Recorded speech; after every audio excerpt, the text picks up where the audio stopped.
একজনে যখন পড়া বলবো বাকিরা কিন্তু শুনবা, দেখবা তার মধ্যে কোনো প্রকারের ভুল হয় কিনা, ঠিক আছে? তার ভুল হয় কিনা দেখি তো। কে কে নড়াচড়া করে? এই যে ওরা দুইজন কত সুন্দর করে বসে রয়েছে, এই আলনাফি আর সৈয়দ উমর ফারুক কত সুন্দর করে বসে রয়েছে, তারা ভালো স্টুডেন্টও কিন্তু দেখি। হ্যাঁ, দুষ্টামি করে না, এত বেশি দুষ্টামি আমি পাইছি না। আচ্ছা না না, আচ্ছা কথা বলি না, এখন আমরা রাকিবের পড়াটা একটু আদায় করে নিই। দেখি রাকিবা সুন্দর করে পড়বা কিন্তু, ঠিক আছে? এক দিদি সুন্দর করে জুড়ে জুড়ে করবে যেন স্পষ্ট হয়। বলো।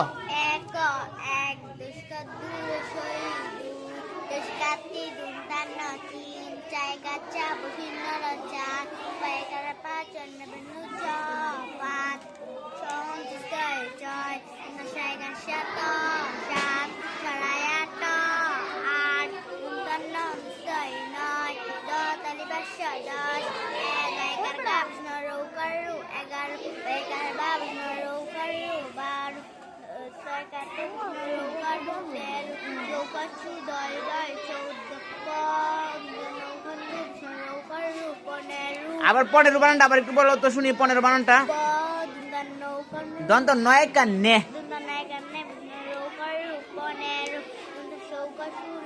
না, 16 বানানটা আবার বলো তো, শুনো।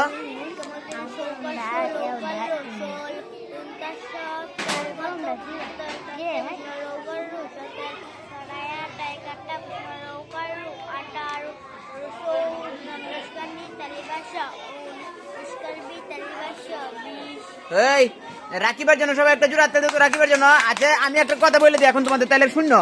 রাকিবা তুমি জায়গায় যাও, আমি একটা গুরুত্বপূর্ণ কথা বলি। এই শুনো, এই রাকিবা কিন্তু আগে এত বেশি ভালো পারতো না, এখন রাকিবা কেন বেশি ভালো পারে আমি একটা কথা বলি, শুনতেছ আমার কথা? আচ্ছা তোমরা বলো তো, রাকিবা কি আগে এত ভালো পারতো? রাকিবা কিন্তু আগে এত বেশি ভালো পারতো না, এখন আল্লাহর রহমতে ভালো স্টুডেন্টদের মধ্যে সে একজন হয়ে গেছে। যারা যারা তোমাদের ক্লাসে ভালো আছে তাদের মধ্যে সে একজন। এখন শুনো, বসো তাওহিদ বসো। এই রাকিবা তার একটা আমি ভালো গুণের কথা বলি, সে কিন্তু মুরব্বীদের কথা ভালো করে শুনে। একদিন ম্যাডামে বাড়ি থেকে স্কুলে পাঠাইছিল, একটা জিনিস রেখে গেছিল, সে সুন্দর করে জিনিসটা নিতে যে আসছে, তাইলে এই যে ম্যাডামের একটা দোয়া নিছে না, ম্যাডামের যে ফরমাইশটা দিছে, ম্যাডামের আত্মা থেকে অন্তর থেকে একটা দোয়া আসছে না, সেই দোয়ার কারণে মনে করো তার মাথার মধ্যে ভালো সুবুদ্ধি উদয় হইতেছে, ঠিক আছে? যেই মনে রাখবা ভালো কাজ করবা, আল্লাহ পাক আমাদেরকে ভালো কাজের বদৌলতে আল্লাহ পাক আমাদেরকে ভালো কিছু উপহার দিয়ে থাকেন, ঠিক আছে? যারাই ভালো কাজ করবা তাদের মাথার বুদ্ধি বেশি বাড়বে, বুঝতে পারছো? সে এই যে ম্যাডামের মনে করো এই কাজ করছে, ম্যাডামের যে মনে করো ফরমাইশটা করে দিচ্ছে, এমনি ভাবে দেখবো গিয়া বাড়িতেও তার আম্মু আব্বুর ফরমাইশ গুলো সে পালন করে, ঠিক আছে? যারাই মনে করো মুরব্বীদের কথা শুনবে তারাই ভালো করবে, যারাই মুরব্বীদের কথা শুনবে তারাই কি করবে বললাম? সবাই বলো, কি করবে?